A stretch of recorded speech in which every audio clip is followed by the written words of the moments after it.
اعوذ باللہ من الشیطان الرجیم بسم اللہ الرحمن الرحیم تکم نبأ الذین من قبلکم قوم نوح وعاد وثمود، کیا آ نہیں چکی ہیں تمہارے پاس خبریں ان لوگوں کی جو تم سے پہلے تھے، یعنی قوم نوح کی اور قوم عاد اور قوم ثمود، والذین من بعدہم، اور ان لوگوں کی خبریں کہ جو ان کے بعد تھے، لا یعلمہم الا اللہ، ان سب کو نہیں جانتا سوائے اللہ کے کوئی بھی۔ جاءتہم رسلہم بالبینات، ان کے پاس آئے ان کے رسول واضح نشانیاں لے کر، واضح تعلیمات لے کر، فردوا ایدیہم فی افواہہم، تو انہوں نے ٹھونس لی اپنی انگلیاں اپنے منہوں میں، وقالوا انا کفرنا بما ارسلتم بہ، اور انہوں نے کہا کہ ہم کفر کرتے ہیں اس سب کا جو دے کر تم بھیجے گئے ہو، وَإِنَّا لَفِي شَكٍّ مِّمَّا تَدْعُونَنَا إِلَيْهِ مُرِيبٍ، اور ہم تو جن چیز کی طرف تم ہمیں دعوت دے رہے ہو شکوک و شبہات میں مبتلا ہیں۔ میں نے عرض کیا تھا کہ سورہ رعد اور سورہ ابراہیم یہ آپس میں جوڑے کی شکل میں ہیں، ان میں بہت سی مشابہتیں ہیں، اور دونوں میں آپ کو وہ آیات ملیں گی جو سورہ بقرہ کے ساتھ بڑی گہری مناسبت رکھنے والی اور مشابہت رکھنے والی ہیں۔ یہ دونوں جو ہیں چھوٹی صورتیں ہیں، 6 رکوعوں پر مشتمل تھی سورہ رعد، اور یہ 7 رکوعوں پر مشتمل ہے سورہ ابراہیم، اور ان دونوں میں وہ نسبت موجود ہے کہ سورہ رعد میں رسولوں کا ذکر ایسا ہی ایک آیت میں آیا ہے، کسی کا نام نہیں۔ اس میں ہم دیکھ چکے ہیں کہ ایک تو حضرت موسیٰ علیہ السلام کا ذکر آیا صراحت کے ساتھ، اور کئی آیات اس کے ضمن میں نازل ہوئیں۔ اب جو ذکر ہو رہا ہے وہ تمام رسولوں کو ایک جماعت فرض کرتے ہوئے کہ سب کے ساتھ ایک ہی سی بات ہوتی رہی ہے، سب کے ساتھ معاملہ جو ہے اسی قسم کا پیش آتا رہا ہے، سب نے ایک ہی دعوت دی ہے، سب کے رد عمل جو تھا ان کی قوم کی طرف سے وہ بھی تقریباً ایسا ہی رہا ہے۔ تو یہاں ایک جماعت کی حیثیت سے رسولوں کو وہ سامنے رکھ کر اور بات کی جا رہی ہے کہ جو بھی آئے رسول بینات لے کر، تو لوگوں نے یہی کہا کہ ہمیں تو شک و شبہ ہے اس چیز کے بارے میں جو تم لے کر آئے ہو۔ قالت رسلہم، کہا ان سے ان کے رسولوں نے، اب یہ جمع کا صیغہ چلے گا، افی اللہ شک فاطر السماوات والارض، تم جو شک اور شبہ کی بات کر رہے ہو تو پہلے تو یہ بتاؤ کہ کیا اللہ کی ذات کے بارے میں تمہیں کوئی شک ہے؟ کیا کوئی شک ہے اللہ کے بارے میں جو آسمان اور زمین کا پیدا کرنے والا ہے؟ یہ پھر وہی سرچنگ کوسچن، اور یہ کہ ایسی بات سے گفتگو شروع کی جائے جس کو وہ بھی مانتے ہیں۔ ظاہر بات ہے کہ وہ بھی اللہ کے منکر نہیں تھے، تو پہلے تو یہ کہ ہمارے اور تمہارے مابین اللہ کا ماننا یہ تو ہماری قدر مشترک ہے۔ یدعوکم لیغفر لکم، وہ اللہ تعالیٰ تمہیں پکار رہا ہے، بلا رہا ہے تاکہ وہ تمہاری مغفرت کرے، من ذنوبکم، تمہارے گناہ بخش دے،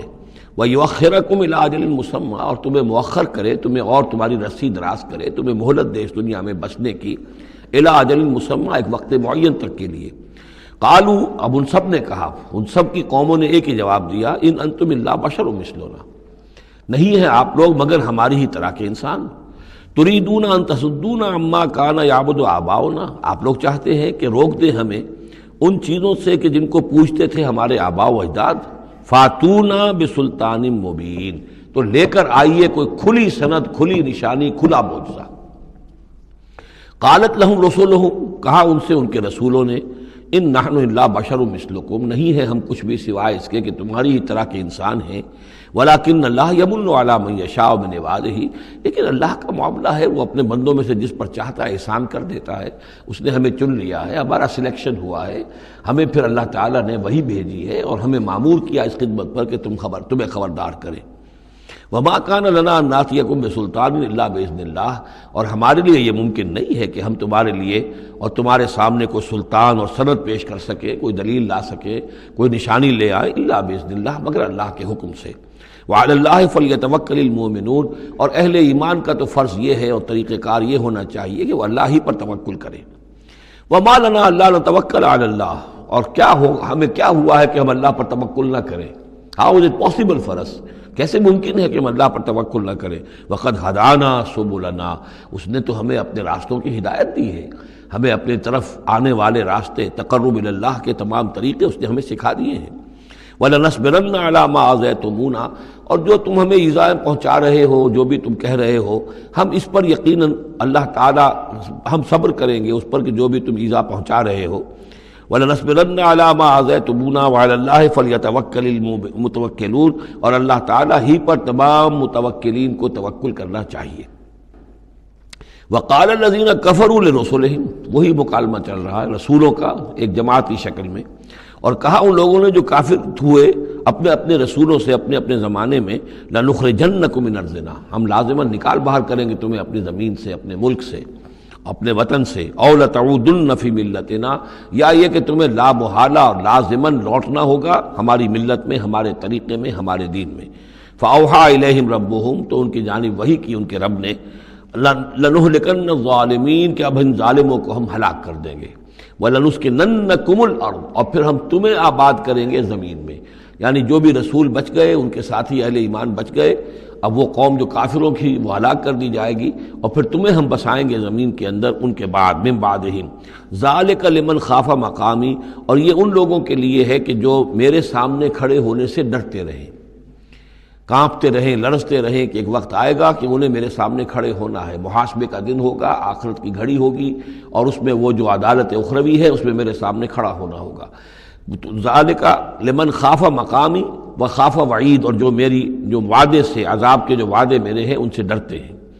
واستفتحوا وخاب کل جبار عنید، تو پھر وہ فیصلہ طلب کرنے لگے کہ اب ہمارے اور تمہارے درمیان فیصلہ ہو جانا چاہیے، یعنی قوموں نے کہا رسولوں سے، وخاب کل جبار عنید، اور پھر نامراد ہو کر رہ گئے وہ سب لوگ جو سرکش تھے اور ضدی تھے۔ من ورائہ جہنم، اور ابھی تو ان کے پیچھے جہنم ہے، یعنی یہ کہ دنیا میں جو عذاب آیا،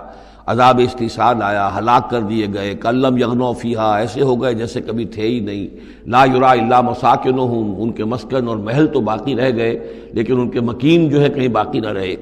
تو ان کا حال یہ ہے کہ من ورائہ جہنم، ابھی اس کے پیچھے جہنم ہے، ویسقا من ماء صدید، اور ان کو پینے کو دیا جائے گا پیپ والا پانی،